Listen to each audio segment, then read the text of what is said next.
Tell him that God's gonna cut you down. Tell him that God's gonna cut you down.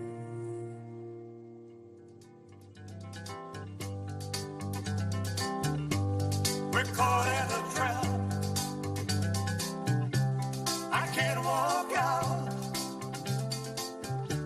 because I love you too much, baby. Why can't you see what you're doing to me when you don't believe a word I say?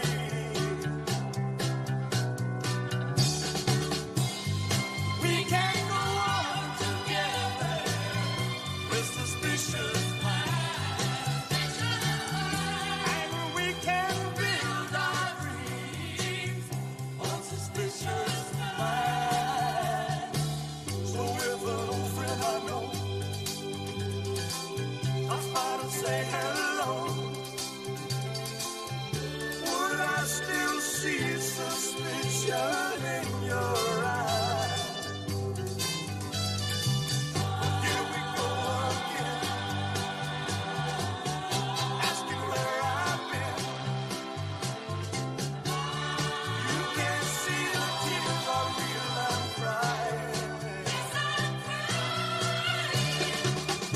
We can't go on together with suspicious minds, and we can build our dreams on suspicious minds.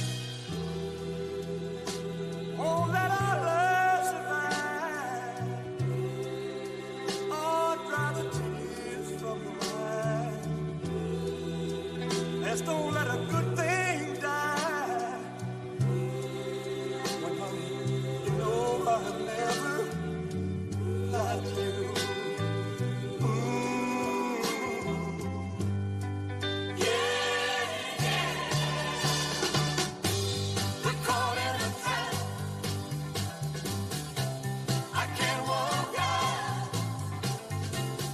because I love you too much, baby.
She forgot all about the library like she told her old man now.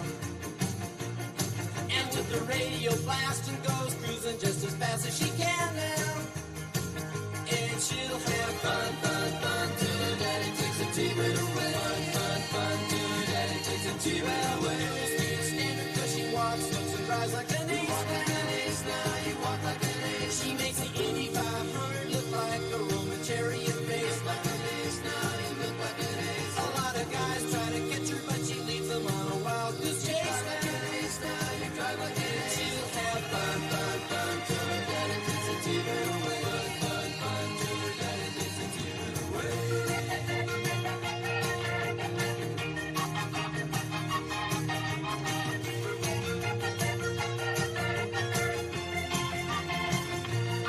Well, you knew all along that your dad was getting wise to you now. Now you shouldn't have lied. And since he took your set of keys, you've been thinking that your fun is all through. You shouldn't have lied. Now you shouldn't have lied. But you can come along with me 'cause we got a lot of things to do now. Now you shouldn't. And we'll have fun, fun, fun. Now that daddy took the T-bird away. Fun, fun, fun. Now that daddy took the T-bird away. Fun, fun, fun. Now that daddy took the T-bird away. Fun, fun, fun. Now that daddy took the T-bird away. Fun, fun. Now that daddy took the T-bird away. Fun, fun. Now that daddy took the T-bird away.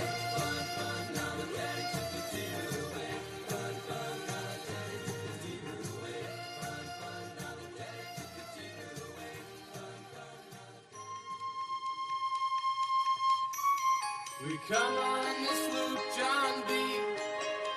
My grandfather and me. Around Nassau town we did roam, drinking all night. Got into a fight. Well, I feel so broken. I wanna go home. So hoist up your John D. sail. See how the mainsail sets. Call for the captain ashore. Let me go home. Let me go home. I wanna go home. Yeah, yeah. Well, I feel so broke up. I wanna go home. The first mate, he got drunk. Broke in the captain's trunk. The constable had to come and take him away. Sheriff John Stone, why don't you leave me alone? Well, I feel so broke up. I wanna go home. So hoist up the John D. Hoist up the John D. See how the mainsail, see how the mainsail. Call for the captain ashore. Let me go home. Let me go home. I wanna go home. Let me go home. Hoist up the John D. Feel so broke up. I wanna go home. Let me go home.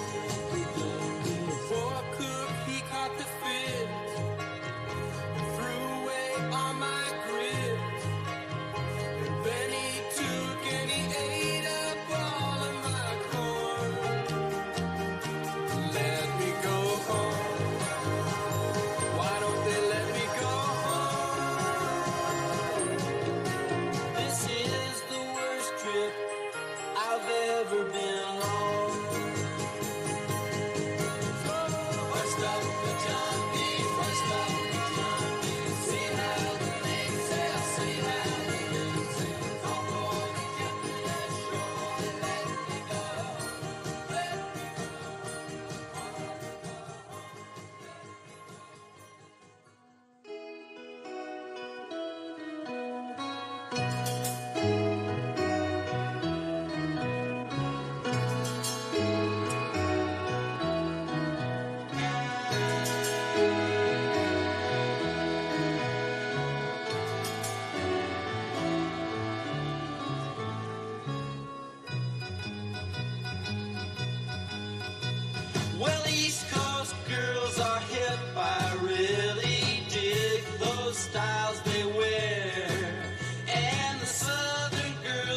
love's only sky.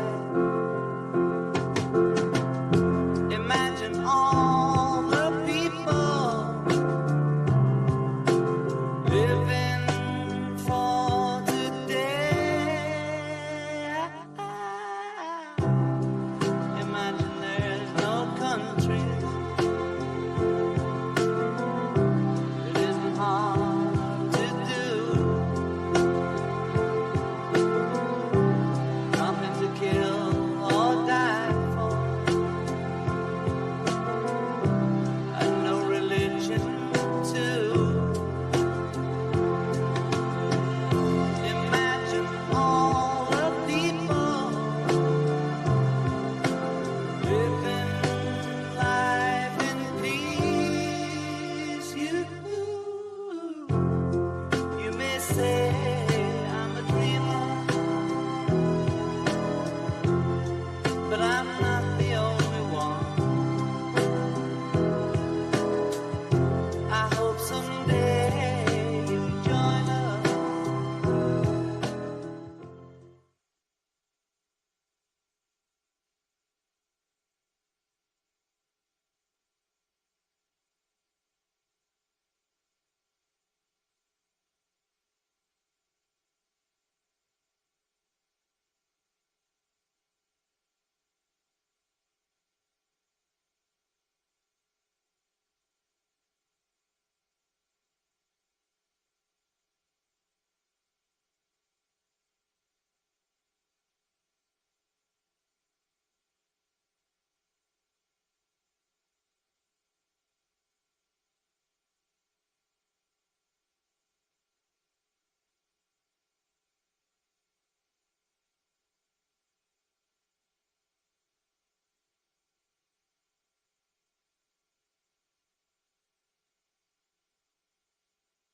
Ladies and gentlemen, please welcome to the stage Congressman Tom Tiffany.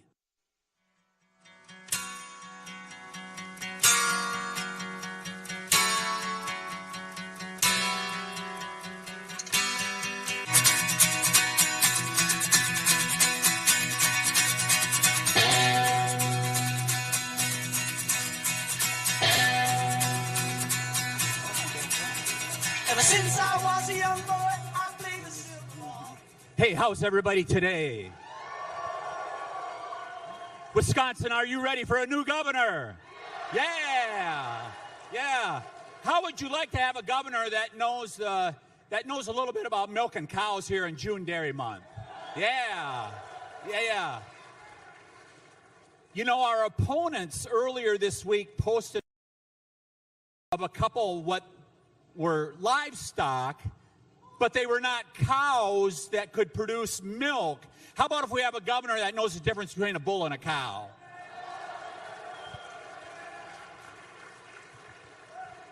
Folks, I grew up not far from here, just about 30 miles to the west of here, little town Elmwood, Wisconsin. Grew up on a dairy farm. Yeah, Elmwood, hear it.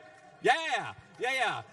Great spot. Grew up with my 7 brothers and sisters. We learned the value of hard work every day. My job, 6 o'clock in the morning, I went out and fed the calves, went on to UW River Falls, got an agricultural degree, and then settled in the great north woods of Wisconsin, where my wife and I started our own business and raised 3 daughters there. Wisconsin is a great state. We were blessed to be able to live the American dream right here in Wisconsin. And the commitment I make to all of you, we are going to make sure that your kids and your grandkids are going to be able to achieve their dreams right here in Wisconsin. Yeah.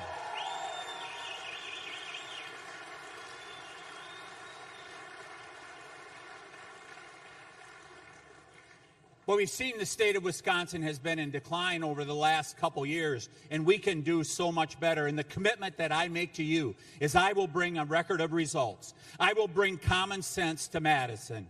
And we're going to provide the leadership you deserve to unlock the great potential of the state of Wisconsin. Let's make Wisconsin great again. Yeah.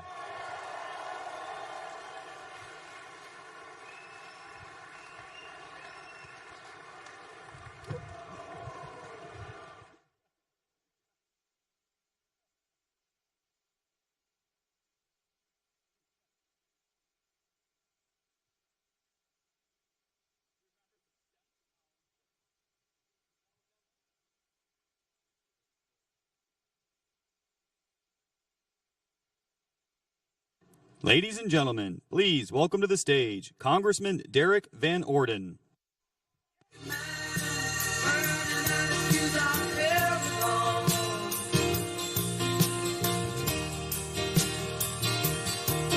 Thank you so much for coming out. Who here is excited to see President Donald J. Trump? Yes. Yes. Guess who else? Brooke Rollins is here, our awesome Secretary of Agriculture. I want to welcome everybody who's not from the 3rd to the 3rd. This is the most beautiful, productive, awesome space in the entire planet, and you're welcome to our home. If anybody you hear says that Donald Trump and this administration doesn't care about the farmers, you can look him straight in the eye and tell him that's a pile of manure, because the man is right back there. Yeah.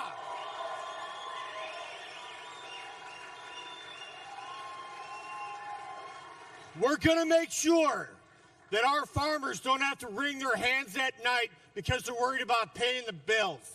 We're doing everything we possibly can to make sure that people who aren't farmers that eat what comes off a farm don't have to wring their damn hands either. We're going to bring everything down, these costs down, and make sure that America's going to be great again, and we're going to be financially prosperous, and that is why President Donald J. Trump is here today. All right.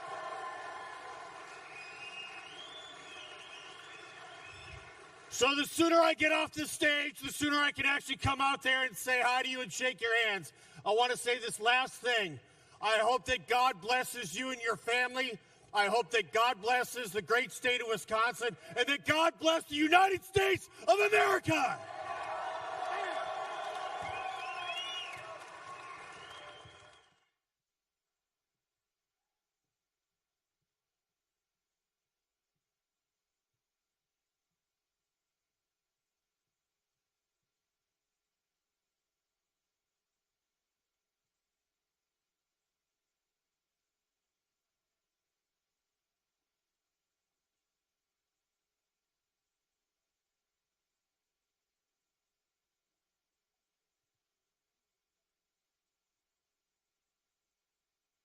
Ladies and gentlemen, please welcome to the stage Secretary of Agriculture Brooke Rollins.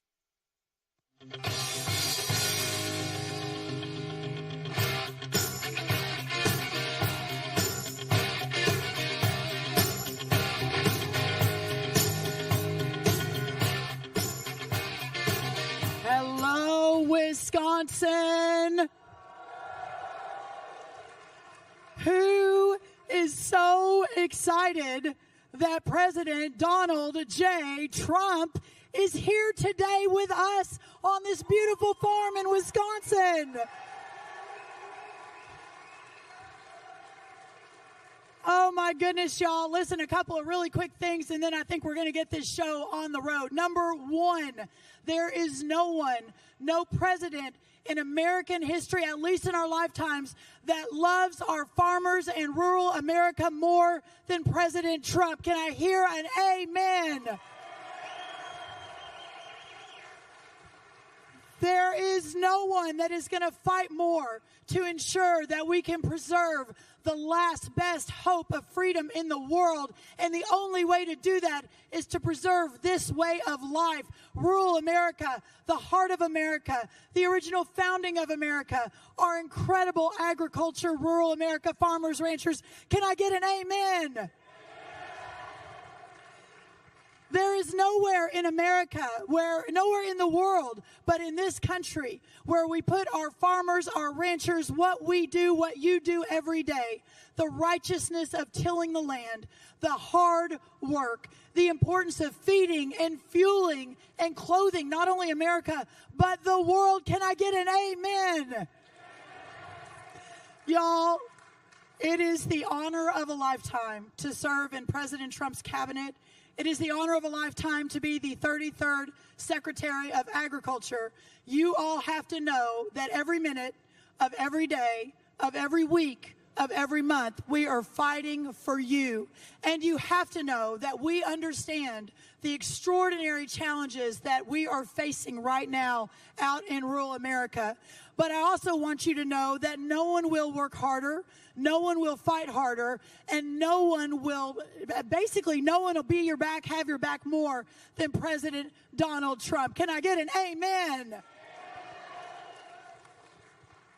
You know, the final thing I want to say is that we are celebrating the 250th birthday of America this year. And in fact, just in a few weeks in Washington and around this country, when George Washington, our founding farmer, also founding father, decided to stand up and to fight for freedom with Thomas Jefferson, with James Madison, with John Adams, they were just normal, everyday, average Americans who knew that God had called them for something greater than what they were doing, who knew that they were called for this moment in time to save freedom, to save our country, to start the best, most incredible experiment of freedom in world history. And now today, together in this hall, we are all called for that same moment in time. God bless you all. God bless Wisconsin. God bless our farmers and our ranchers. We will never stop fighting for you. God bless you all. Thank you so much.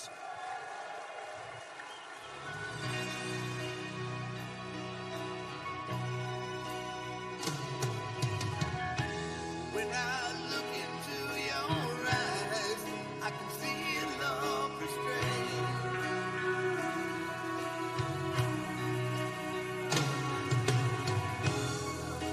Darling, when I hold you, don't you know I feel the same?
it one more time. This is a man's world. This is a man's world. But it wouldn't be nothing without a woman or a girl. You see, man made the car to take us over the road. Man made the train carry the heavy load. Man made the electric light take us out of the dark. Man made a boat for the water like Noah made the ark. This is a man's world. But it wouldn't be nothing, nothing without a woman or a girl.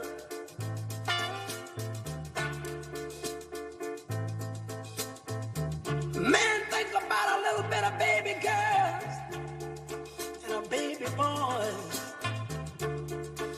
Man makes them happy, 'cause man make them toys. And after man make everything he can, man makes money to buy from other men. This is a man's world. But it wouldn't be nothing, nothing without a woman or a girl. Oh, how man needs a woman. Man got to have a woman. He needs a woman or a girl. He needs a woman. Man makes everything he can, but a woman makes a better man. Man needs a woman. Man think about anything above, but money can't buy him love. Face the fact. You gotta face the fact. Man needs a woman. He needs a woman or a girl. Oh, oh.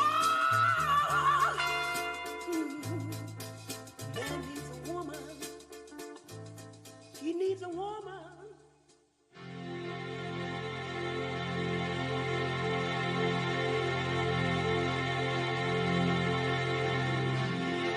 It's been 7 hours and 15 days since you took your love away.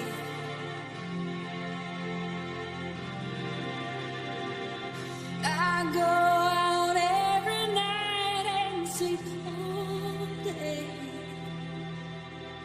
since you took your love away.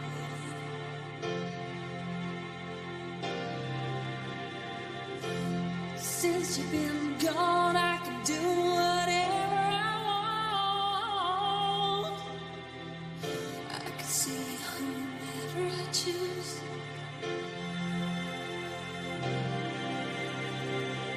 I can eat my dinner in a fancy restaurant, but nothing, I said nothing can take away these blues. 'Cause nothing compares to you.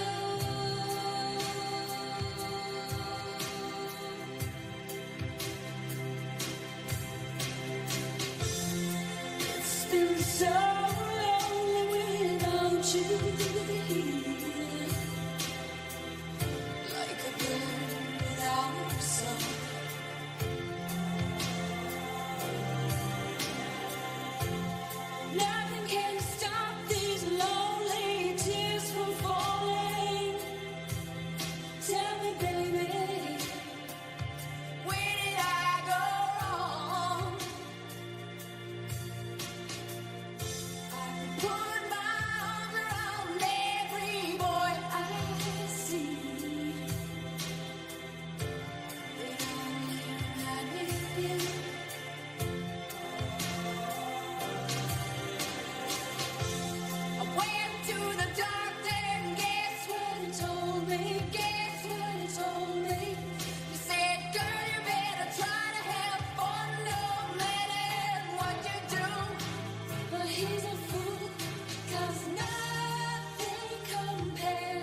that you planted, Mama, in the backyard.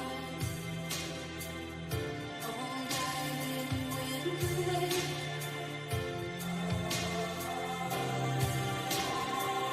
I know that living with you, baby, was sometimes hard,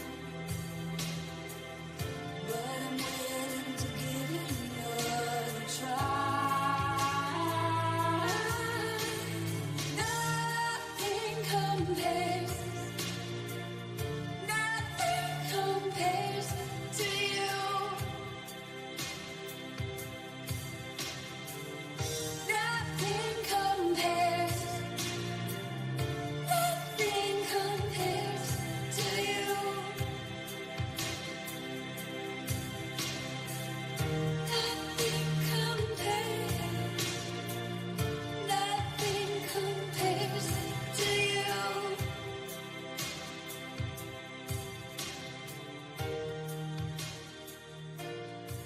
Please, please, please, please. Please, please, please. Honey, please. Yeah. Yeah. Oh, yeah. Yeah. I love you so. Baby, you did me wrong.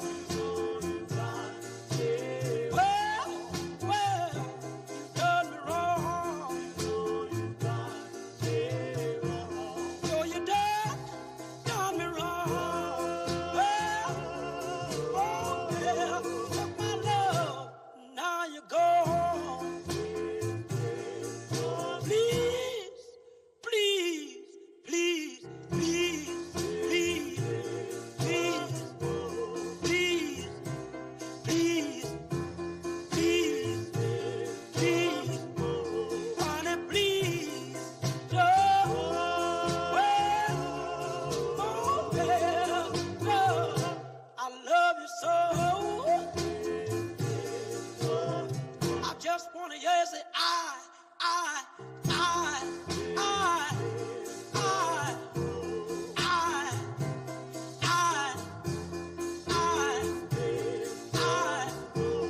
honey, please, don't.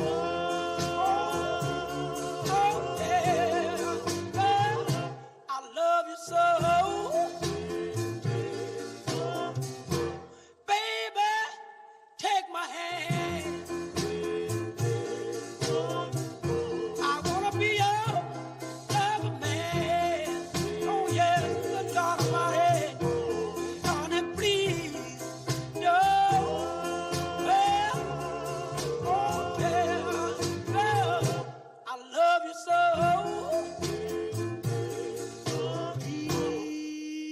Please don't go.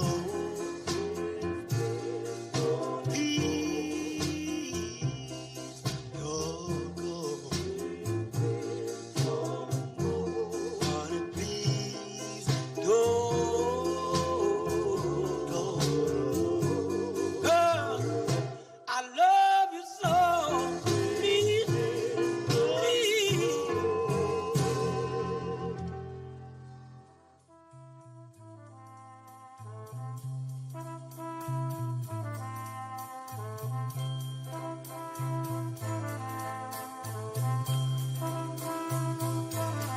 There must be lights burning brighter somewhere. Got to be birds flying higher in a sky more blue. If I can dream of a better land where all my brothers walk hand in hand, tell me why. Oh, why can't my dream come true? Oh, why? There must be peace and understanding sometime.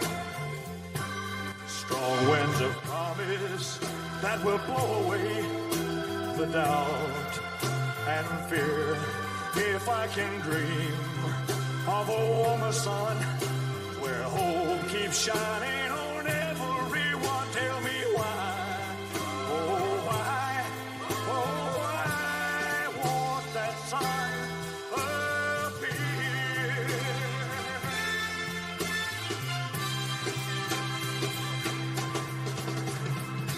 We're lost in a cloud with too much rain. We're trapped in a world that's troubled with pain. But as long as a man has the strength to dream, he can redeem his soul and fly.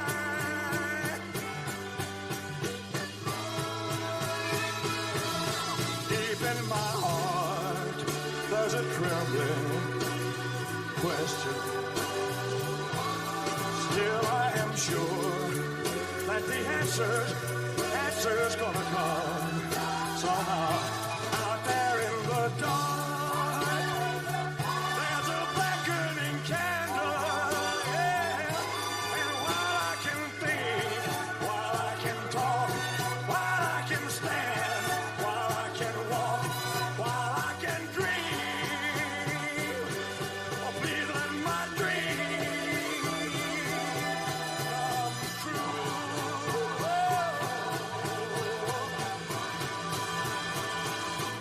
Right now,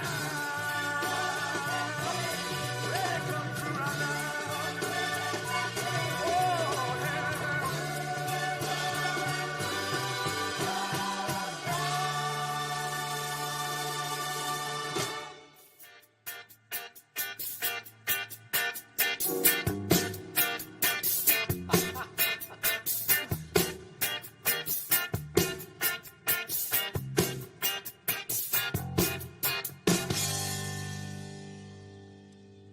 Roxanne, you don't have to put on the red light.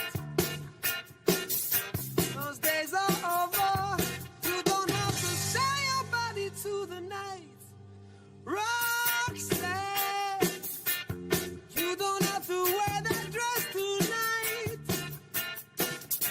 Walk the streets for money. You don't care if it's wrong or if it's right. Roxanne, you don't have to put on the red light. Roxanne, you don't have to put on the red light. Roxanne, Roxanne, Roxanne,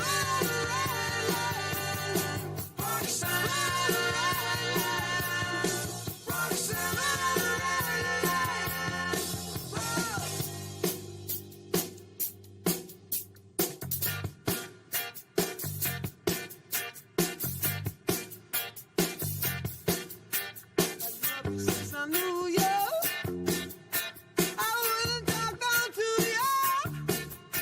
I have to tell you just how I feel. I will share you with another boy. I know my mind is made up, so put away your makeup. Told you once, I won't tell you again. It's a bad way. Roxanne, you don't have to put on the red light. Roxanne, you don't have to put on the red light. You don't have to put on the red light.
solo sogno all'orizzonte mancano le parole.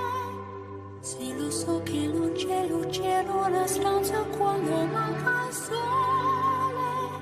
Se non ci sei tu con me, sì.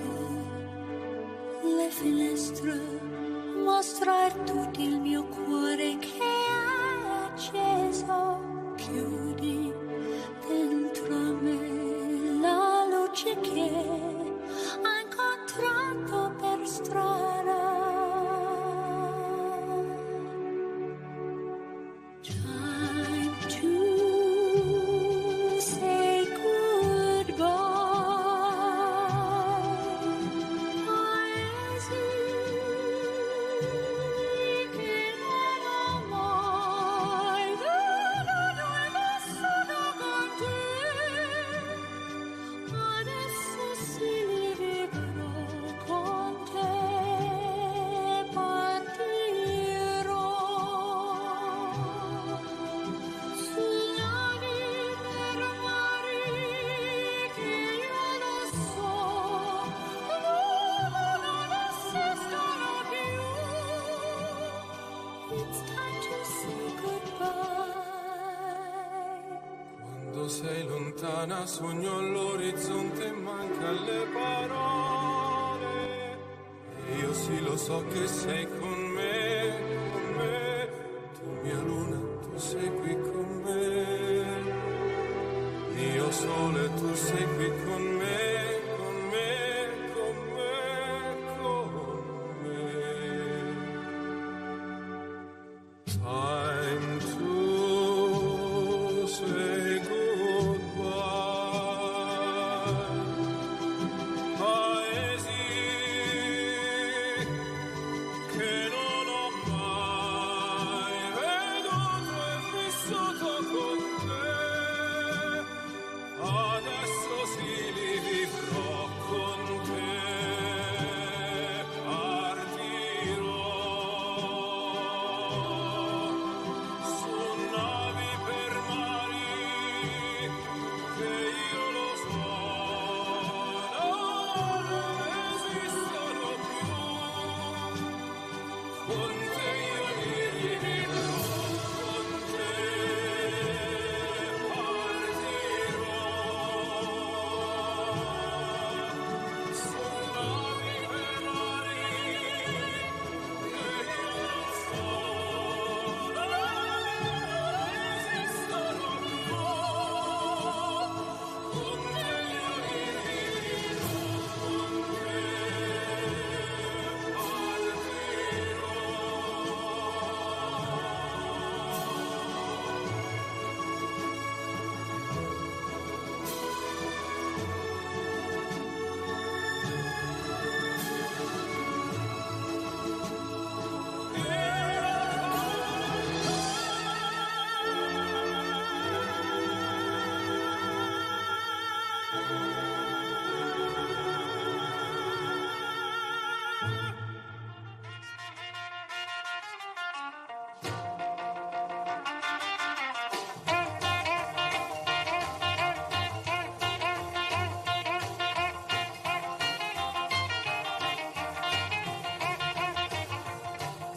Deep down in Louisiana, close to New Orleans, way back up in the woods among the evergreens, there stood a log cabin made of earth and wood, where lived a country boy named Johnny B. Good, who never ever learned to read or write so well, but he could play a guitar just like a ringing a bell. Go, go! Go, Johnny, go, go! Go, Johnny, go, go! Go, Johnny, go, go! Go, Johnny, go, go!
Ladies and gentlemen, please welcome to the stage our roundtable participants.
Oh, gotcha.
Where do I begin to tell the story of how great a love can be? The sweet love story that is older than the sea. The simple truth about the love she brings to me. Where do I start? With her first hello, she gave a meaning to this empty world of mine. There'd never be another love, another time. She came into my life and made the living fine. She fills my heart. She fills my heart with very special things, with angel songs, with wild imaginings. She fills my soul with so much love that anywhere I go,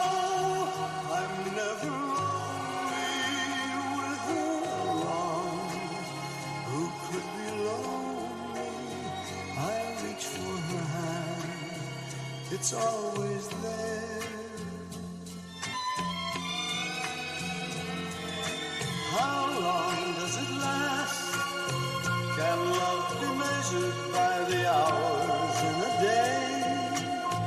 I have no answers now, but this much I can say. I know I'll need her till the stars all burn away, and she'll be there.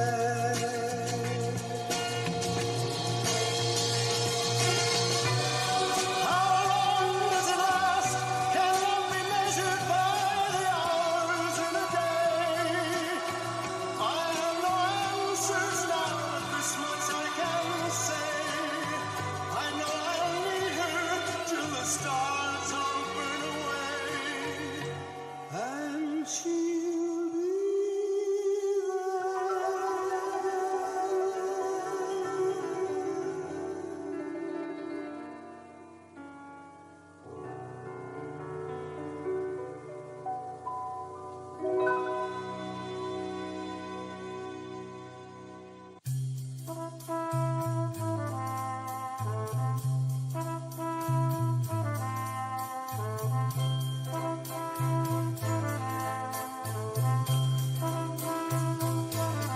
There must be lights burning brighter somewhere.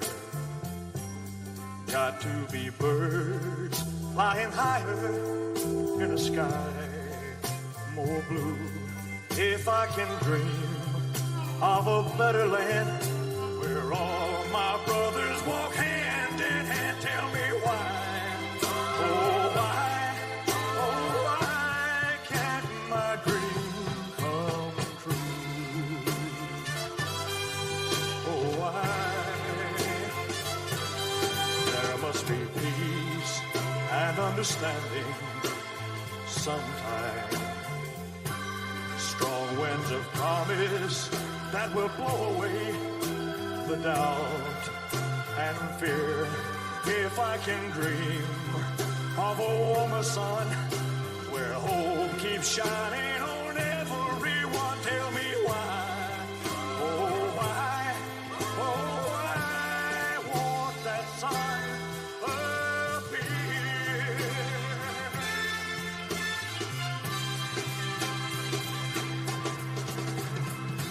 We're lost in a cloud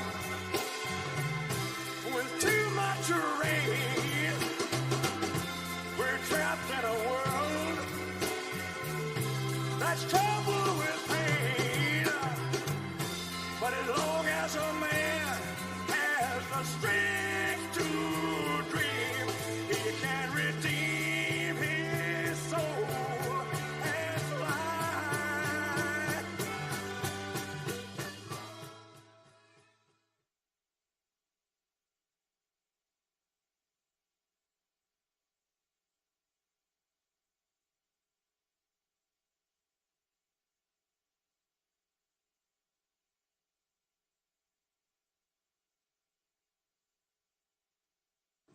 Ladies and gentlemen, please welcome to the stage the owner of Custer Farms, Ken Custer, Hall of Fame offensive tackle Joe Thomas, Congressman Derek Van Orden, and Secretary of Agriculture Brooke Rollins.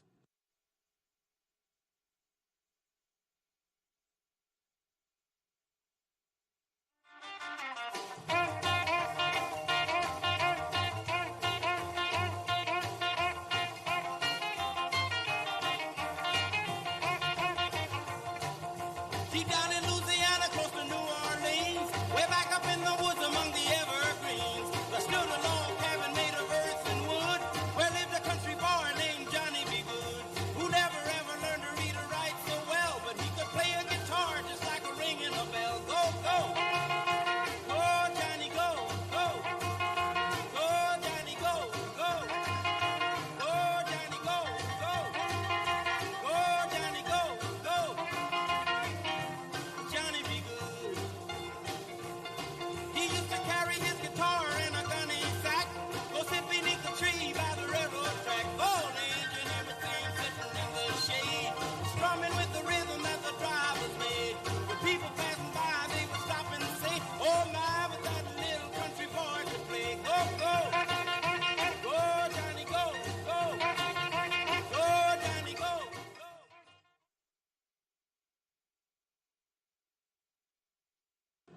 Ladies and gentlemen, please welcome the President of the United States, Donald J. Trump.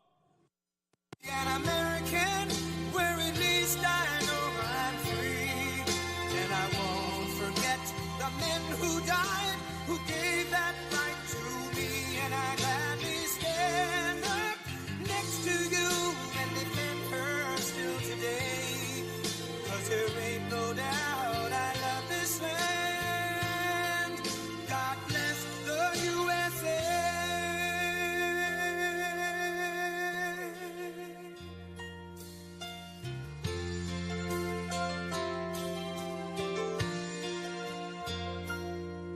From the lakes of Minnesota to the hills of Tennessee, across the plains of Texas, from sea to shining sea, from Detroit down to Houston and New York to LA, where there's pride in every American heart, and it's time we stand and say that I'm proud to be an American, where at least I know I'm free. And I won't forget the men who died, who gave that right to me. And I gladly stand up next to you and defend her still today. 'Cause there ain't no doubt I love this land. God bless the USA.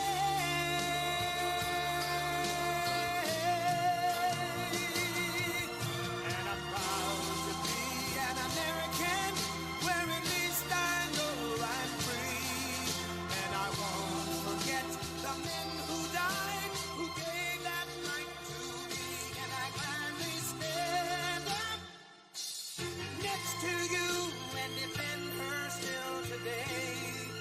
'Cause there ain't no doubt I love this land. God bless the USA.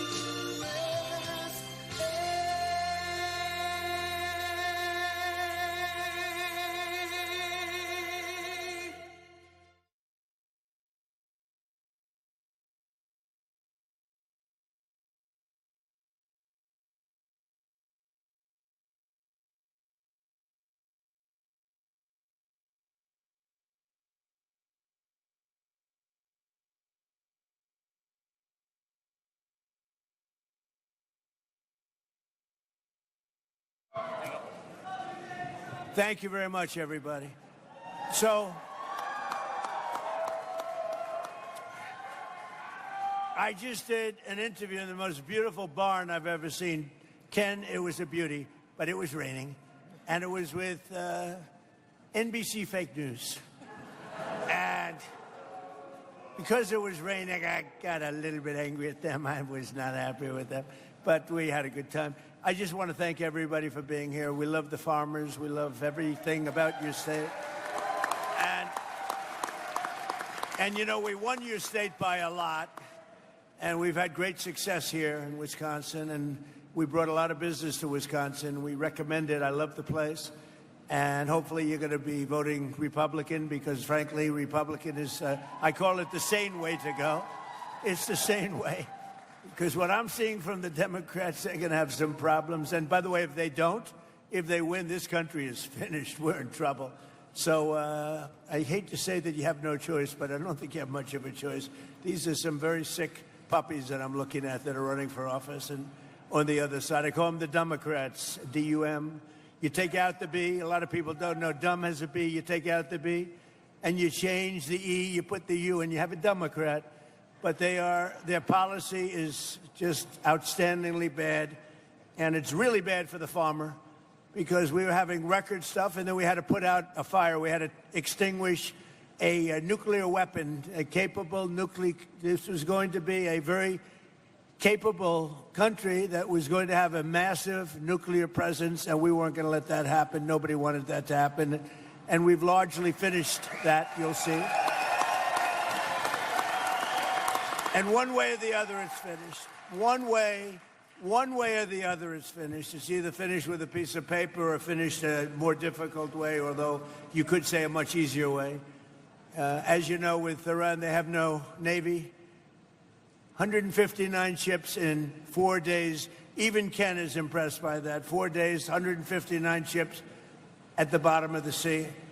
Not that we like that, but that's the way it is. And the blockade is unbelievable. There's never been a blockade like that. The Navy is...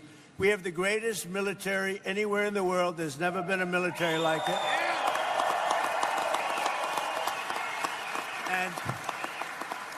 And if you remember when all the heat I was taking from the Democrats, it would be nice. I'll use Democrats at least half the time. But if you remember the heat that I had to take to get help for the farmer and also to get help for the military, because they don't want anything to do with the military, the farmer, or for the most part, they don't want anything to do with anything good. And that's why the midterms are coming up. And I hope you people are really spiritized, because we're at a point, we're going to come out of Iran very quickly, and it's going to be very strong, one way or the other, whether it's a piece of paper or the very tough way, okay? The very tough way is maybe the easier way.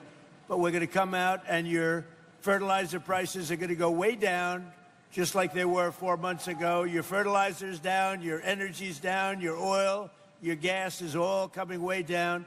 And frankly, I thought it would go much higher than it did. I thought, frankly, that gasoline would be much higher than it was. I was in Iowa, another place I like a lot, and it was just before we started the excursion to Iran, and we passed gas stations. It was $1.85 a gallon, and we're going to get them down to those numbers again very quickly. But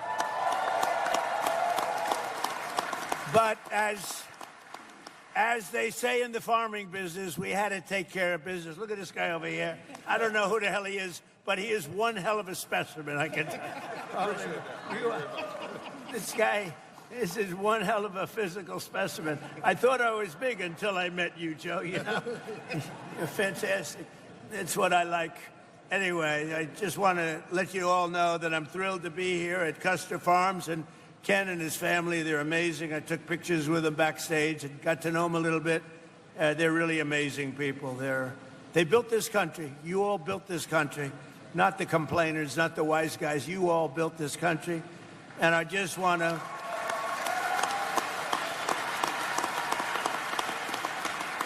And I just want to let you know that Wisconsin, for me, has been just a great place. You know, it's known as difficult. It's difficult. You got to be good to win. But we won here, as you know. We won it a lot. And we're trying to figure out who the few people that voted against us are. We're looking for them right now. But today we're celebrating the historic strides for some of the most loyal, hardworking patriots anywhere in the nation. And they're really called our American farmers. And we're with you 1,000%, or I wouldn't be here. With you like you wouldn't believe. And you're going to see some very good things happen over the next 90-day period. I told Ken, 90 days, watch what happens. You're going to be better than you were 4 months ago. And before we begin, I'm delighted to report that for the third month in a row, the jobs numbers, I guess you saw them this morning, they just got released, and they smashed all expectations by actually 3 times with...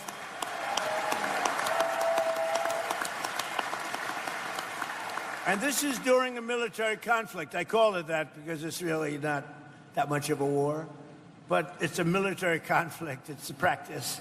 But this is 172,000 jobs were created in May. That's about 4 times higher than anticipated. And experts predicted 30,000 jobs. These are the strongest job numbers of the entire administration so far. And that's during this conflict on top of it. So it's great.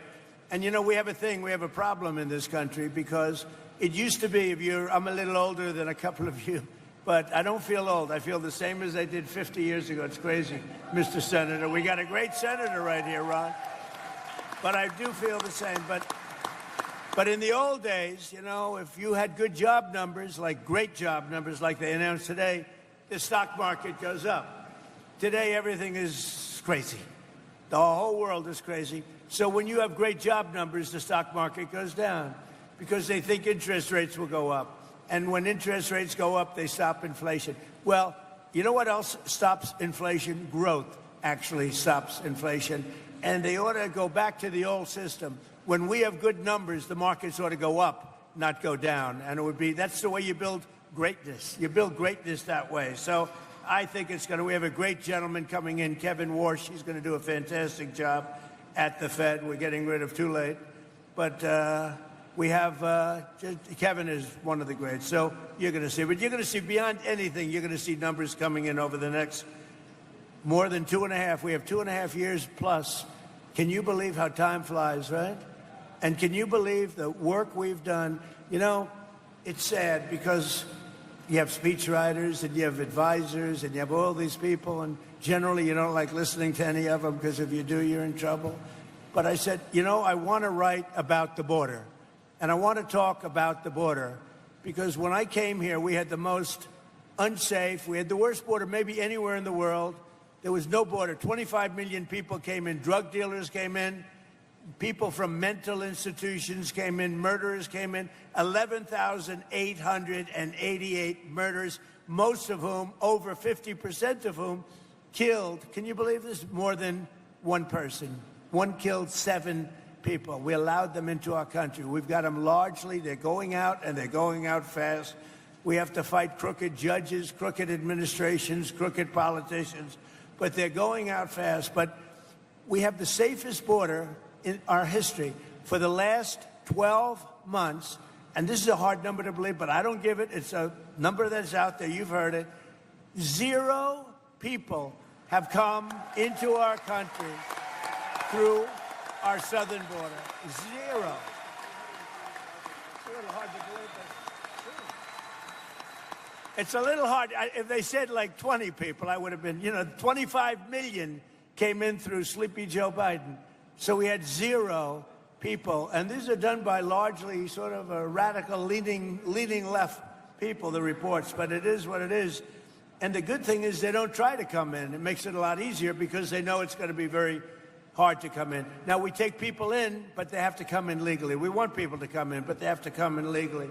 But I say, let's talk about the border. Sir, nobody cares about the border. I said, I won the election on the border. Let's talk about the... Sir, I'm telling you, nobody cares. Run. Nobody cares about the border. You fix the border. I want to brag about it. Sir, they want to hear about other things like fertilizer. And we'll take care of fertilizer, too. You know, when I also came in, eggs were like the highest. And remember this, I inherited all these high prices. They came in and they said, affordability. They made up the word, because that's the only thing they're good at, although I'm good at making up words too. They go, affordability.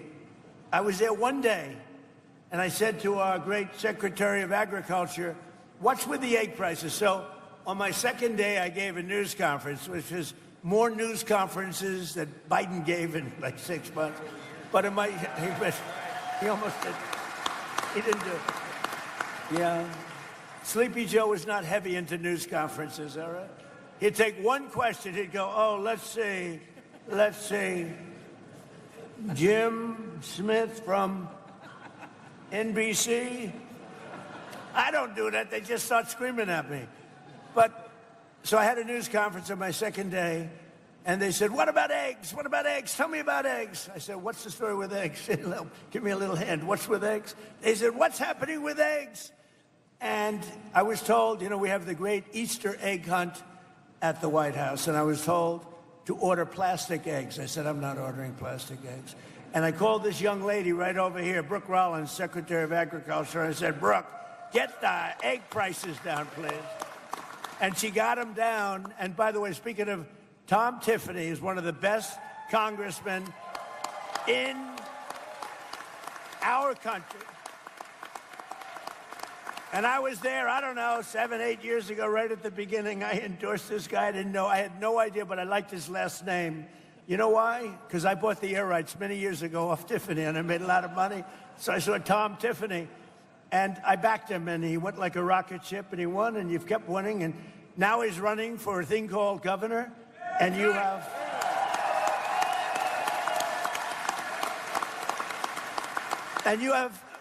I don't want to knock him because he's finished after this, but you have a very sleepy governor, too, and you got a very sleepy...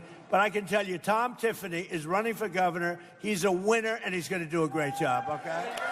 Right? Good luck, guys. So in a single month, we added 7,000 new manufacturing jobs and 17,000 new construction jobs, and we're building more plants than at any time in the history of our country. We have $18 trillion coming into the United States. As an example, the previous administration, in 4 years, think of this, had much less than $1 trillion come in. We have $18 trillion from countries and people all over the world in 11 months, not even in 1 year. So that's some difference. And I think that's probably why people are shocked to see the job numbers, because the construction jobs are through the roof. But when these plants, car plants and AI plants and all the different plants, when they open up, you know, we're leading China by a lot. I just got back from China. I was with President Xi, who I respect. But we're leading China by a lot in the AI race, a very important race. And we're leading everybody now when it comes to cars. They're coming in from Germany. They're coming in from Japan.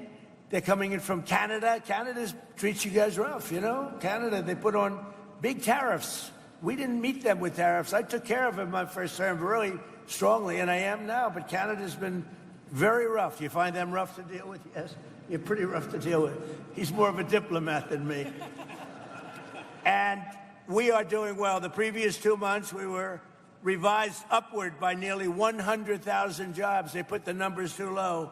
So actually, we had 100,000 more jobs than they reported. They were obviously Democrats, right? Wages for workers continue to rise, and for manufacturing workers, wages are up more than 8% since I took office, which is close to a record. Think of that. A blue collar is doing better than it's ever done before. And your farmers, if you remember, we had a bad patch in my first term where China and other countries were sort of boycotting the United States. And I met with the farmers, and I said, I'm going to get you something for it because you've been treated very badly.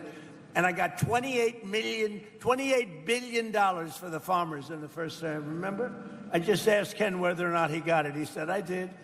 And we're looking at something also. Right now, we're looking at something to take the place of what's happened, because it's artificial. What happened to you is artificial with the energy and with the fertilizer. So we're looking at something. But in the first term, I got the farmers $28 billion. And I'll never forget, I was in the White House. I had about 35 farmers along this big, beautiful table. Not as beautiful as this table, okay? But this gorgeous, beautiful White House table, all the best. And I said, I'm going to get you a subsidy. And they looked at me, and he just said the same thing. One of them looked at me, stood up, said, sir, we don't want subsidy. We just want an even playing field. I said, nobody ever said that to me. All they want is money. You understand that? First time. Nobody ever said that. I've had so many meetings with different groups, different industries. If I said, I'm going to get you $28 billion, they say, oh, get it as fast. They actually said, we don't want it. Now, I got it for you anyway. I didn't notice anybody turning it down, but I got it. But they said something that no other group said, Ron. They said, we don't want a subsidy. We just want just an even playing field, fair trade. They just wanted to be treated fairly. And nobody else has said that but the farmers. So we love you. We love you guys. So we're building more factories now than at any time. And we've also had huge drops. And I'll tell you, this is something that's amazing. African-American unemployment is now doing better than it's ever done. And I don't know where that stat came from, but I'll take it. I don't know where the hell that stat came, but we'll take it. And a short time ago, we were a dead country. We were dead as a doornail. If you look, go back 2 years, we were a laughing stock all over the world. We had a president that couldn't walk up a flight of stairs. He couldn't walk down a flight of stairs either, you know. And we had everybody, we were a laughing stock all over the world. And I was with the King of Saudi Arabia because I wanted him to invest trillions of dollars into our country. Look at that whole situation now, too. It's very interesting. But he was good, and he said to me, you know, President, it's amazing. A year and a half ago, we thought you were a dead country, and now you're the hottest country anywhere in the world that we are. We're the strongest, we're the hottest, and we're the most respected country anywhere in the world. So, as I said, the stock market just hit 73 all-time records in a short period of time. We've had 73 all-time record highs. And your 401ks, who has a 401k here? Let me just say, a lot. Your 401ks, as you know, just hit a record high, so that's everybody. And we're just off a very big success in Washington, D.C. We had, it doesn't sound like much, but Washington, D.C. was not properly managed or kept. We had 22 fountains. None of them worked for the last 50 years. None of them. They were graffiti strewn. I did it the inexpensive way. Why should we have a screen? Everybody here has good vision. I want to show you something. Look at this. I'm going to show you the cheap way, okay? We don't want to bring screens. It costs too much money. Look at that. That's before and after. Look at that. Look at it. Can anybody see that? That's before. That's our nation's capital. That's what it, look at this graffiti all over it, filthy, disgusting stone. The stone was all horrible. And look over there, that's before and after. Then we had the reflecting pond, 2,500 feet, massive, longer than a building. We have a stat here that's sort of great. Can you guys see this okay? Because I'm too cheap to put up like a projector. Look, so that's the pond. If we're standing up, here's your Sears Tower, Empire State Building, World Trade Center. Look, it's double and triple the size in terms of area. So it would have cost $400 million, Ron, to fix. It would have taken 4 years. And they were getting ready. Doug Burgum's done an amazing job. And I said, you know, rather than doing that, they were going to put stone down, big stone, granite, wonderful, but it all leaks because you have joints. So being a very good builder, I said, you know what? I built a lot of swimming pools, many, many swimming pools. Every time I do a development, I do swimming pools. I know more about swimming pools.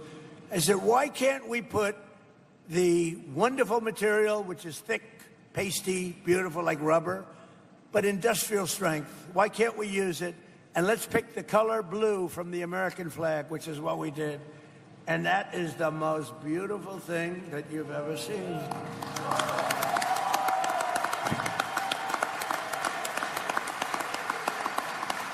And look at that. I mean, look at that. It just opened yesterday. We just opened it. So there was going to take 4 years, 400 million. It took really about a month. Okay, it was going to. Can you imagine Washington between Lincoln? Think of Washington, D.C., between the Lincoln Memorial and the Washington. Just think about this. You know that beautiful spire in honor of the great George Washington and the beautiful Lincoln Memorial. So between there, thousands of feet long. It was built in 1922, and to be honest, it never really worked. It leaked like a sieve because it was stone and concrete. So I took over the project. Now, Barack Hussein Obama, have you heard of him? Barack Hussein Obama spent, and Joe Biden, Sleepy Joe, they spent a total of about $150 million trying to fix it. They never got it opened. It never worked. It was terrible, disgusting. It was garbage-ridden. And I said to my pool guy, I said, take a look at it. And he said, well, sir, we can do it. We'll get industrial strength. And I used some guys, not him, I used some guys, but he gave me some good ideas because he's a pro. You know, they got very upset when I sent my pool person. I said, who else am I going to send? So I sent him over, and we sprayed it and put down beautiful, like a pool coating. It'll last maybe 50 to 100 years. So here's the thing, 400 million versus like 10 million. 4 years versus a month. Can you imagine? Can you imagine? And the difference is, look, here's your Lincoln Memorial. You have the Washington Monument and the Lincoln Memorial. Look at that. Beautiful. Look at how that reflects. It's like a mirror. Off beautiful, clean water. They had like garbage. Barack Obama wanted to save money, so he took the water out of the Potomac. That didn't work out too well. A lot of things were coming out of that river into this pond. It wasn't good. So we just think of it.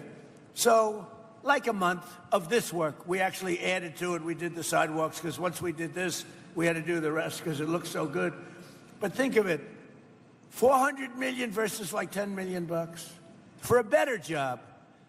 4 years versus a month for a better job. We have many things like that. I talk about that all the time. We do a lot of things like that. So we're very proud of Washington. We had 22 fountains that didn't work. All of the fountains, not one fountain in Washington worked. Out of the 22 fountains, they're all looking beautiful, just like the one I showed you. And now they're clean, they're beautiful, there's no graffiti. Washington, D.C. is a safe city. It was a very unsafe city a year and a half ago. And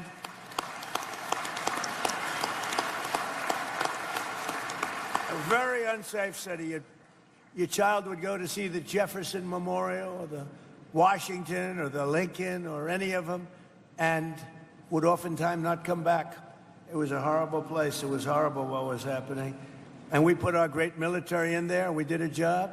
We removed 5,000 people that were career criminals. 2% of the people, think of this, 2% of the people, did you know this, Ron, create 91% of the crime. And I love that statistic because you can get rid of 2%. And we took them out. We brought them back to where they came from. They came in, many of them came in through Sleepy Joe's open border policy, one of the craziest policies I've ever heard.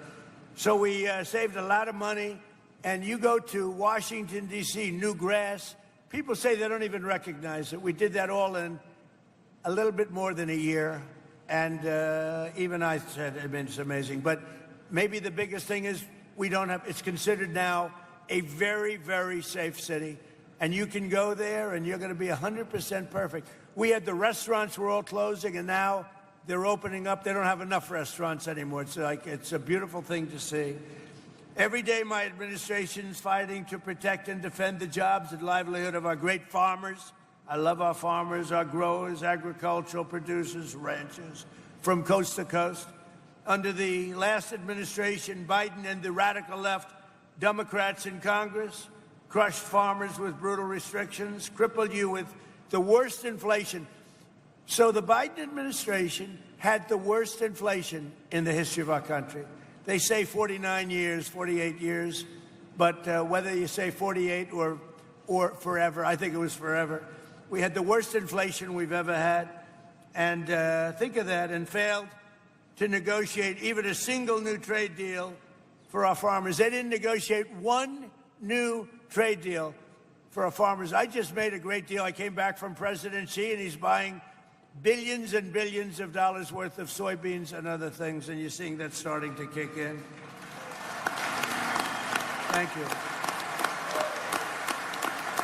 So by contrast, in my first year back in the Oval Office, average farm incomes for agricultural producers in our country have skyrocketed by more than 20%. Now, it's been over the last couple of months since we went in for the military operation. You've seen fertilizer go up and you've seen energy go up. It's going to come down to where it was or lower. You'll be very happy. Otherwise, Ken is going to call me. He's going to bawl me out, and I'll say, oh, sorry, Ken, I was only kidding, right? All right? He knows I'm going to do it. With Republicans in Congress like Tom Tiffany, like Derek Van Orden. Where's Derek? Derek. This guy he fights like hell. He's in a little bit of a community that tends to be on slightly a little bit more than we wanted left, but he loves them all, and he's very popular, and he's going to win by a lot. You're doing well. I understand you're really doing well, so thank you, Derek. And he's a real fighter, and he's a great guy. We've been friends right from all of us. We've been friends right from the beginning. So we passed the largest tax cuts in American history with a great, big, beautiful bill. We made the small business tax deduction permanent, benefiting 98% of the farmers and ranchers. We gave you 100% expensing and bonus depreciation. So when you buy a new tractor or anything else you buy, you're allowed to deduct it. Do you buy any new tractors? Got a lot of nice tractors back there. Got a lot of tractors back there, by the way. But so you can deduct it, the full cost of the tractors, 1 year, any equipment, 1 year, all. You can deduct it all in the first year instead of over a period of many, many years. And we also saved the $2 million. Thank you very much. That's a big deal, actually. We also saved the $2 million American farms from, think of that, from extinction by ending. What we did is we got rid of the estate tax or the death tax. So if you love your child,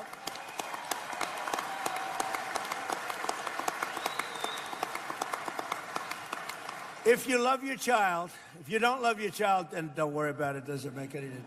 Does anybody not love your child in the audience?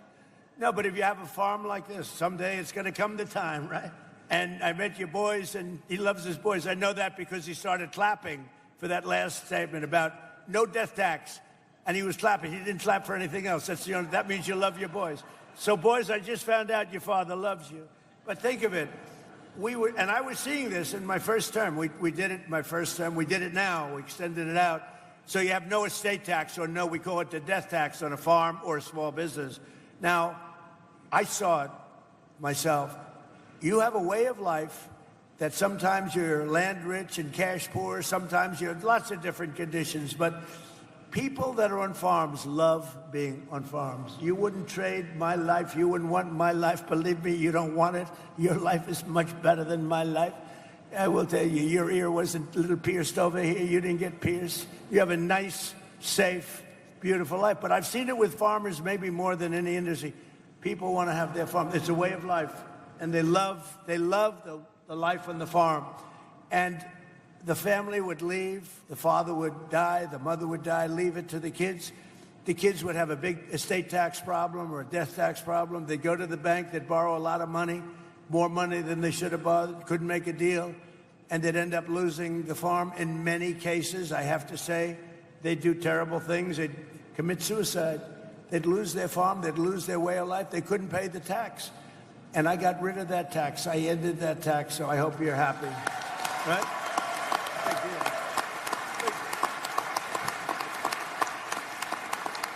And the Democrats fought me on that, by the way. If they ever got in, I think they'd end that. But if something happens, if you love your child, you want to leave it. You have no estate tax, no death tax to pay. And every single Democrat in Congress voted against these critical measures. They voted against the no tax on tips, no tax on Social Security, no tax on overtime. They all voted against all of this stuff. They voted against a tax reduction. They voted against all of it. And they voted against saving your family farms from the death tax. So just remember that when you go into the polls, because they'll change it back immediately. There's something wrong with these people.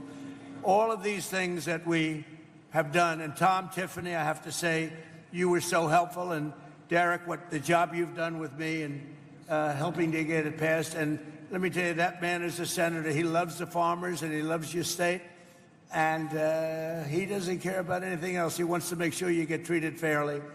And there's no better advocate. You have no better advocate than Ron Johnson. So thank you, Mr. Senator. Thank you. And he'll be a hell of a governor. I know the guy who'll drive you crazy. He'll be calling me, President, you got to send more money to Wisconsin. Leave me alone, all right? He'll do well, too. Thank you. As president, I fought for the American farmer like no one has ever fought before. Nobody's, like I'm up here today. I don't need this. I got elected. I don't have, what the hell do I have to be here for? I got elected. I'm here because I like the farmer. I mean, when you think about it, I guess there's a lot of truth to that, right? I could be home right now in the beautiful White House watching somebody else on television talking. On day one, I terminated the insane electric vehicle mandate. They wanted your tractors to be all electric. They wanted your cars to be all electric.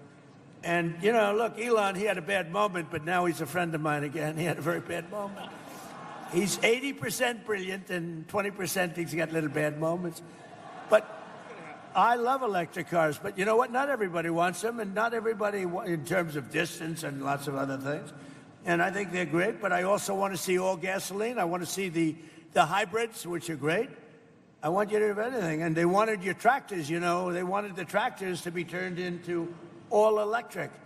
And that didn't even sound good to me, right? That didn't even sound good to me. And it wouldn't have worked very long. You would have had to stop every 15 minutes to get a new charge. How would it be if you're driving your tractor along, everything's wonderful, and then Ken, he wants to work? He goes, oh, man, I got to go get a new charge every 10 minutes. That's not too good, right? You'd rather be able to operate it for about 4 days before you fill it up, right? So anyway, so we solved that problem. We ended the electric mandate, okay? And on day one,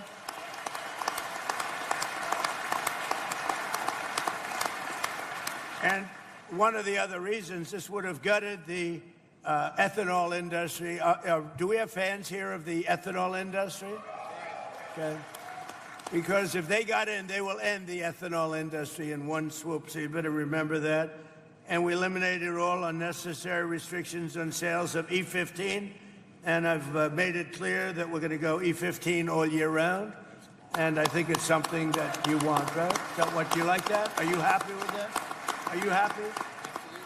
So they put a lot of these guys, that's all they talked about, E15. They were driving me crazy.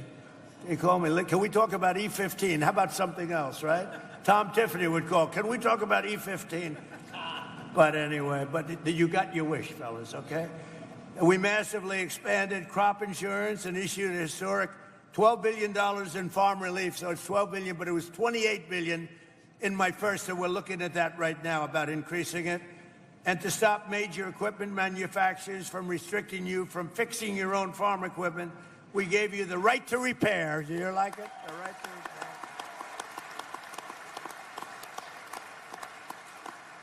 It was a little strange. I mean, some of you are better mechanics than the people at John Deere. And I will love John Deere, Mr. Bay of John Deere. But they wanted to, your tractor's broken down. I'll bet you can fix a tractor as well as about anybody else, right? I can look at this guy. I guarantee if you were mandated, let's say you have a tractor that's broken and you know exactly how to fix it, you wouldn't be too happy about being mandated to bring the tractor back to John Deere or wherever you got it, right? You'd like to fix it. Not so much. Yeah. I mean, they actually have, the Democrats, a restriction that if you get caught fixing your tractor, they bring you to jail. You know that? You know that I pardoned a man last week who was sentenced to 7 years in jail because he got caught fixing his car or his truck. I said, I like to always say, what did he do? Sir, he was fixing his truck. I said, how long is he getting? 7 years. I said, say it again. It's the first time I've ever heard it. Like 2 weeks ago, I gave him a pardon because he had to go to jail because he was fixing his tractor or his truck.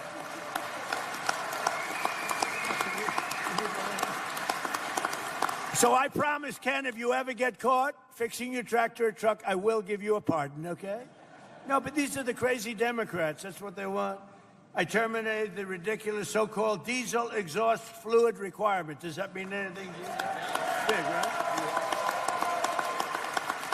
Joe is happy, so I want to keep him happy just in case he gets violent. He's happy. And I repealed the Biden-era EPA, ludicrous, just the crazy waters of the United States. It sounds so nice.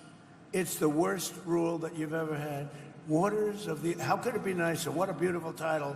It was like taking your land away from you. It was horrible. And I totally repealed it. And there are some people, when I did that repeal, I had a lot of farmers and contractors, builders, house builders, in my office. And I announced the repeal in front of them. I signed it. And these are tough guys. In fact, they look like him, just smaller. And who isn't smaller? I think everybody's smaller. But no, they look like Joe.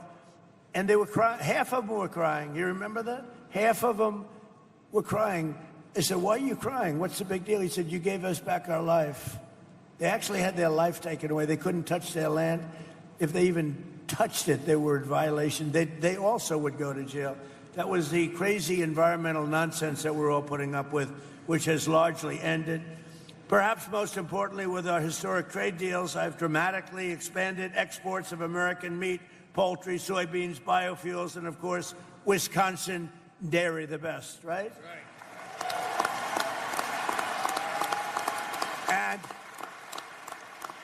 And I just see that dairy exports have surged nearly $1.2 billion under our leadership, and this is with a conflict going on. Remember what I said, Ken, when this conflict ends, you're going to see things that you've never seen before because we are ready to rock. We've never been We've never had this kind of investment coming into our country. Nobody else has either.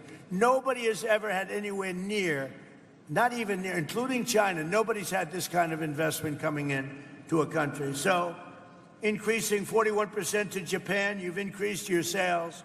41% to Japan, 48% to the Middle East, 61% to European Union, 63% to South Asia, and 85% to Australia. So you're doing pretty well. You're going to see it, and you're going to see it a lot better in about 3 months from now. I also signed something that you may or may not like. I don't know. It sounded good to me. It didn't sound very bad to me, but people love it. I also signed the Whole Milk for Healthy Kids Act. You know what that means? You know?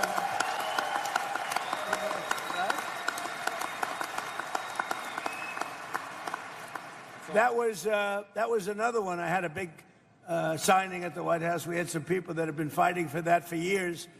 I called Ron. I said, Ron, what's to fight for? I mean, it just sounds good.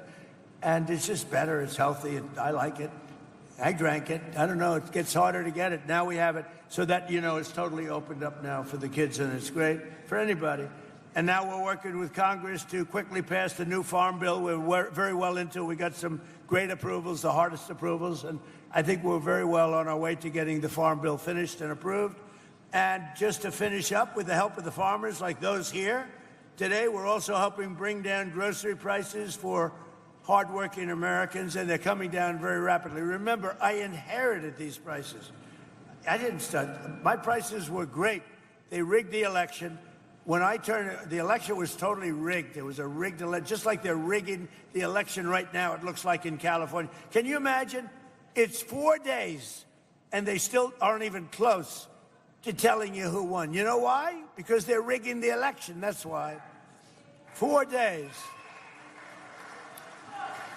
You know, in Spain, they had it like, I'm not a big fan of Spain, to be honest with you. It's gone very far left. But they had an election. All the votes were in, similar size to the state of California, a little larger, actually. And every vote was in by 10 o'clock in the evening and counted. You're going to be waiting weeks to get these votes. It's corrupt. Somebody said it's incompetent. I said, no, just the opposite. It's unbelievably competent if you happen to be a Democrat politician. Because with their policies, the only way they can get elected is to cheat. And when you look at an election, not even relatively a big election, for one state, for one city, for Los Angeles, they're nowhere close to counting the votes. But you look at what's happening. It's getting tighter and tighter and tighter. And the people that were supposed to win, bad things are happening. It's a crooked state. We have crooked third world elections in a lot of our states, and we should pass our Save America Act.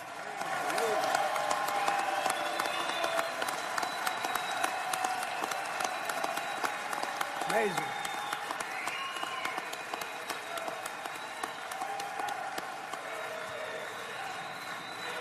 And that'll really stop it, too. That'll stop it. You know, that's where you have voter ID. It's where you have birth of, you know, your citizenship. You have to prove your citizenship. I think that sounds good. And also, you know, I added a couple in there. Also, the ballots, the voting, the mail-in ballots, so crooked. They send millions of ballots out all over the place. If you're a Democrat, sometimes you get 6 or 7. If you're a Republican, you have to call up, where are my ballots? It's such a crooked deal with third world country. But I added 2 things. No men playing in women's sports.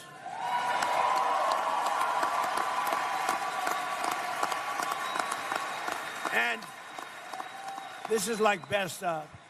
No transgender mutilization surgery on your child, on your children. None. So we added them in. So we inherited very high costs, and we're getting them down. They're coming down very rapidly, and when fuel comes down, they're really going to come down. And I just want to say it's an honor to be here. We have Senator Ron Johnson, we have Congressman Tom Tiffany, we have Congressman Derek Van Orden, we have Hall of Fame offensive lineman Joe Thomas. Oh, that's sad. Look at the size of this guy. Good boy, oh boy. So you're a Hall of Fame Did anybody get by you? Never. He's a good-looking man. That's great, Joe. It's great to know you. Really good. Great career, too. I know who you are. Former president of Leinenkugel Brewing Company, Jake Leinenkugel. Thank you, Jake. The owner here of Custer Farms, and he's a great guy. I think I can almost call him a friend. We had a great time back there, and a wonderful family. Ken, thank you very much.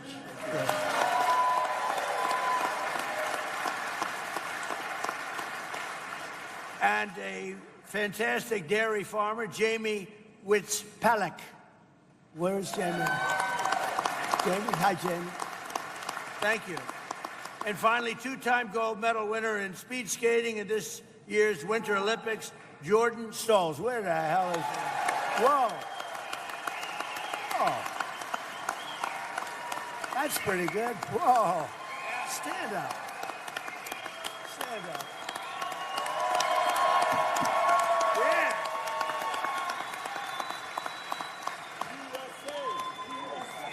USA! USA!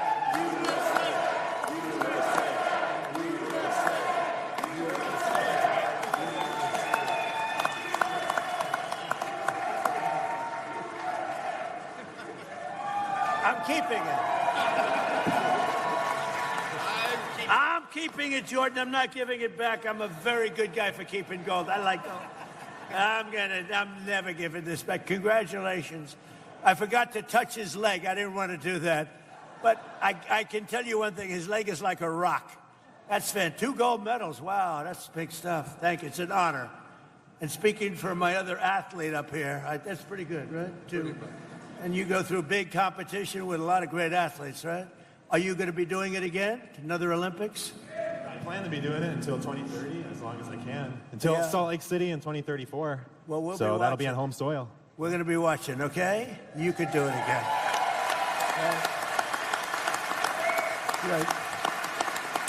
So, if we'll go in order if we can, and we'll start with Brooke Rollins and go to Ron Johnson and Tom Tiffany and Derek.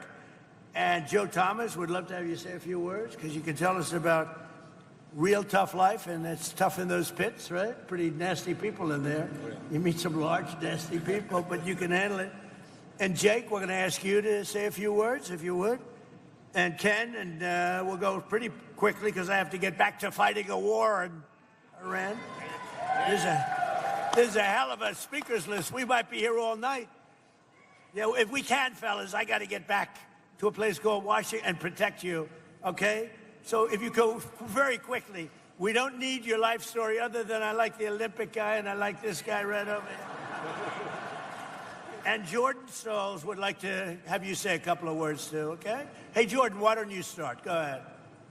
Well, first I want to thank you to all the farmers who are here, and I don't think people really understand how much you guys make a difference in the country. I mean, you guys are the backbone of the nation, and for me, myself, personally, I try and eat as clean as possible, and, you know, a lot of steak, a lot of dairy, and, you know, you guys are the backbone of Wisconsin, so I just want to say thank you to all the farmers and everybody who could make it here today, and, of course, to the president.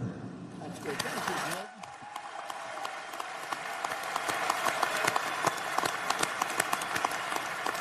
That's a winner. Tough to win like that. Yeah, it's a very tough when you're dealing with fractions of a second. That's a tough thing to do. Congratulations. Secretary, if you would, go quickly. Thank you. Very quickly, how about a big thank you to God for the rain and the farmers and for President Donald J. Trump.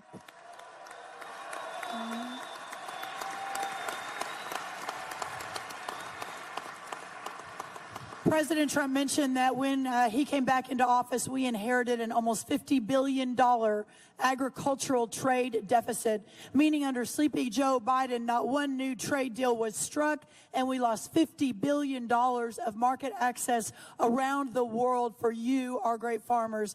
But in just a little over 1 year, 19 new trade deals have been struck. The markets have opened around the world. We are going to break every record for dairy, for tree nuts, for corn, for ethanol, as we move the American farmer's product, the best in the world, back out to the rest of the world, while at the same time inheriting inputs that had never been so high in the history of our country, whether that was fuel, fertilizer, labor, interest rates, seed, one after the other. And those numbers all were coming down significantly, and as the president promised, will soon come down very soon again. Sir, there is no better American than the most American of all Americans, and that is our great American farmer. God bless you. Thank you so much, sir.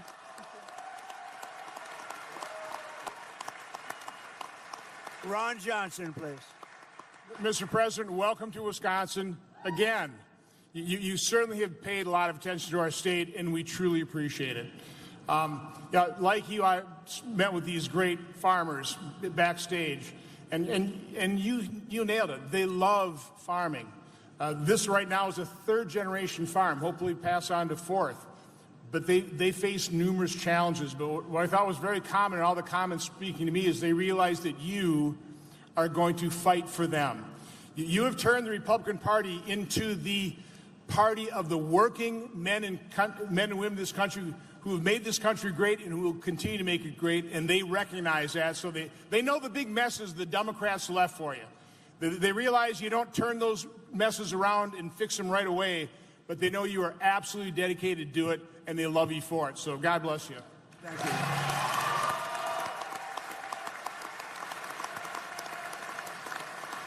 So your next governor, hopefully your next governor, Tom Tiffany. Please, Tom. Mr. President, where we sit here today, I grew up about 30 miles from here on a dairy farm, milking cows with my brothers and sisters. I want to thank you for signing that bill, whole milk for healthy kids. There's no reason kids can't have whole milk in our schools. Thank you very much for that. And I also want to thank you, and I want to thank the Secretary of Agriculture, because you've stood up for forestry. We are now once again managing our forests here in America that have been left in decline for 3 decades. You are doing good things on that front. And the final thing that I want to say to you, that gentleman to your right was the impetus 6 years ago when I came into the Congress of the United States, showing what a disaster it was to convert our beautiful, productive farmland in Wisconsin and across America into intermittent sources of power like wind and solar. He was the impetus behind me talking to you about that. Remember July 2nd last year when we had that meeting in the White House? This is what we talked about, and it has led to higher utility rates, and it has led to the destruction of our farmland. We're not going to allow that to happen here in the state of Wisconsin.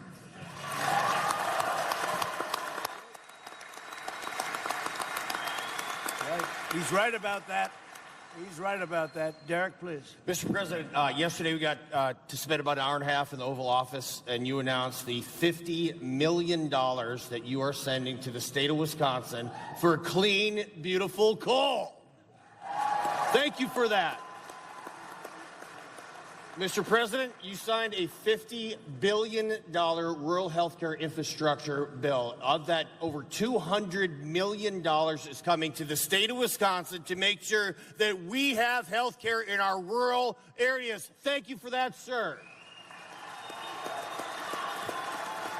You signed whole milk for healthy kids into law, sir. You just reopened every single domestic market in our schools, and that is amazing for the MAHA movement, for our kids, and for our dairy farmers. Thank you for that, sir.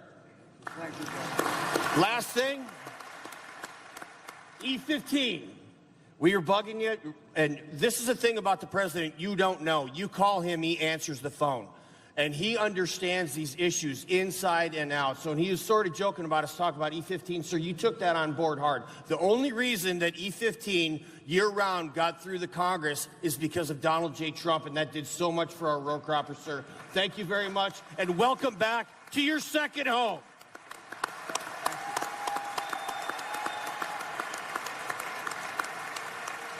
So, Joe, great football player. I would tell you one of the truly greats, Hall of Famer.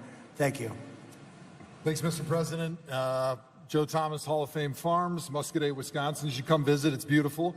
I got to pump Secretary Rollins' tires a little bit for the Small Processors Action Plan, because as a farm-to-table beef producer like myself, we see one of the biggest bottlenecks in our country is the lack of small packing and processing plants. For people like me that are trying to raise farm-to-table beef, Wagyu and Angus, and be able to feed our community, and she's doing great work with that new mission to be able to help us be able to feed our communities and not have to rely on trying to get into the big four packers, which is often impossible and leads to higher costs for the customer and less money and revenue for the farmer and the producer. So thank you very much, Mr. President, and thank you, Secretary Rollins, for all the work you're doing for us small beef producers. On Wisconsin. So Joe, he played a long time in the NFL. He's a Hall of Famer. Who is the greatest quarterback you've ever seen? Oh, that's a tough one. Is anybody listening here? Because Brady and Manning were pretty good, and I'd have a hard time picking between either one of those guys. And who is the greatest running back you've ever seen? I never got to see him in person, but Jim Brown or Barry Sanders are my two. Okay, good. For football fans, got to keep it. That's good. Thank you very much. Please, Jake, thank you very much. Mr. President, thank you very much for coming to Wisconsin. As we all said, I want to just say, without the American farmers, we as a company would not be able to brew beer. In fact, out of all the thousands of breweries that across America, you supply the most important ingredients here in the USA: barley, malt, wheat, and we use some corn. But thank you all, and really appreciate the time, Mr. President. Thank you much. Thank you, Jim. Thank you. Ken, please.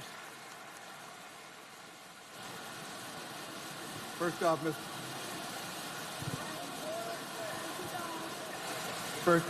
President, it's an honor and a blessing to have you here. We are, there isn't the sound on the roof is a blessing. We American farmers risk a lot and count on God's blessing. And our forefathers in this country understood that. That's what makes us great, is God's blessing. And I thank you for being who you are, the integrity that you hold, doing what you say you're going to do. You make the right decisions for America. They aren't popular. Thank you. And we as farmers have lost, as Secretary Rollins talked, a tremendous amount of our trade. And that's all we need, is we can compete with anybody in the world. We need fair trade. Yep. We lost a lot during that last administration. We're bringing it back. We're bringing it back. Jamie, please. Thank you. Thank you, Mr. President. So I want to say, as a dairy farmer and a mom, I don't know why I was doing that. Let's go a little bit further back. Yep. As a dairy farmer and a mom, I see how important it is for these policies to be put in place, not only for the families that are growing the food, but for the people who are consuming it every day. I was so excited to witness the signing of the Whole Milk Healthy Kids Act. I didn't even know what to think, because in reality, it was common sense to me why we don't have those options for our children in the schools. Whole milk provides essential nutrients that our kids need for bone growth, muscle growth, and brain development. So I was really excited to be part of that. And as our dad always said, drink milk, it does a body good. That still stands true to this day. So thank you, President Trump and Senator Rollins. Thank you.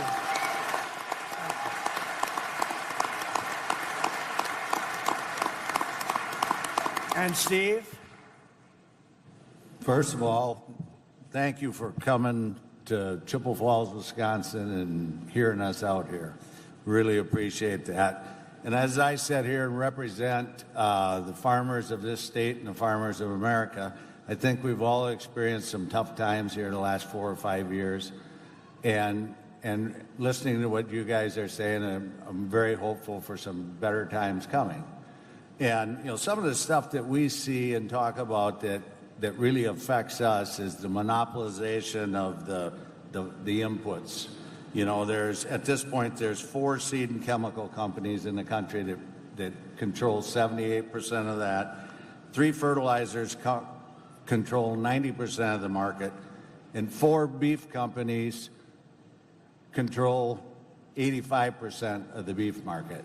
That makes it really tough for us when things are good. You know, our inputs just rise with the commodity prices. So we'd like some help on that. On another note, the big beautiful bill is a real win for us, and we really appreciate what you've done with that. It's lowered our tax rates. It's given us the ability to pass these farms on to the next generation. You strengthen the crop insurance. You know, I think that all that stuff, and another thing that I want to mention is the border deal. We feel really blessed to have the control you put in place on the border. And other than that, I think you've done a great job. I'd like to add one more thing. We're in the pipeline construction business, and I was sharing with Secretary Rollins there that, you know, we were a 8,000 person company under your first administration, and we went down to 12 to 1,500 people now. And it's just starting its way back up, and we're in the middle of negotiations on a big project in Alaska called Glen Farm that I think you're very aware of. And we're in the final stretches of that. So I know that's not farm related, but if there's any help we could get out of you guys for that, I think that's a real big piece for our energy security of this country. And that's all I have. Thank you. Which we'll take care of it. You all right? Anybody else? Would you like to say something, folks?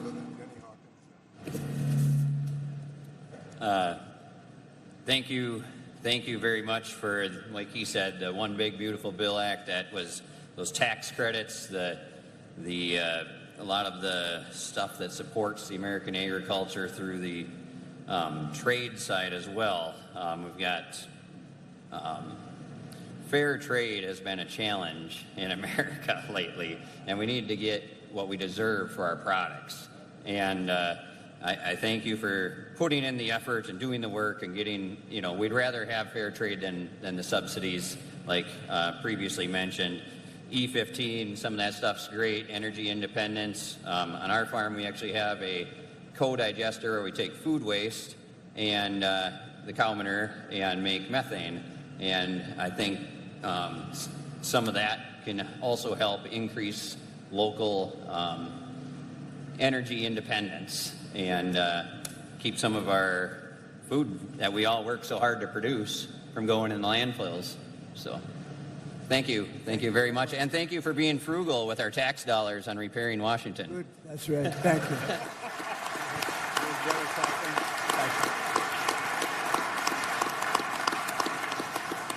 So I just want to thank everybody. This is great. You're amazing people. You built this country. You built the country. We have all the complainers, all the people, they talk. They don't do anything. You're the ones that made America great, and we're making it greater than ever before. We have Make America Great Again, but we're now making it greater than ever before. So I just want to thank you all. It's an honor to be with you. We're straightening out a little unfinished business in Iran and a couple of other places. Tremendous success that we had in Venezuela, as you know. We're doing amazing oil business there right now, and it's been incredible. But I just want to thank everybody for being here special, and I want to thank you really for your support. We won in a landslide, and I just want to thank you for your support. Thank you all, and Ken, thank you very much.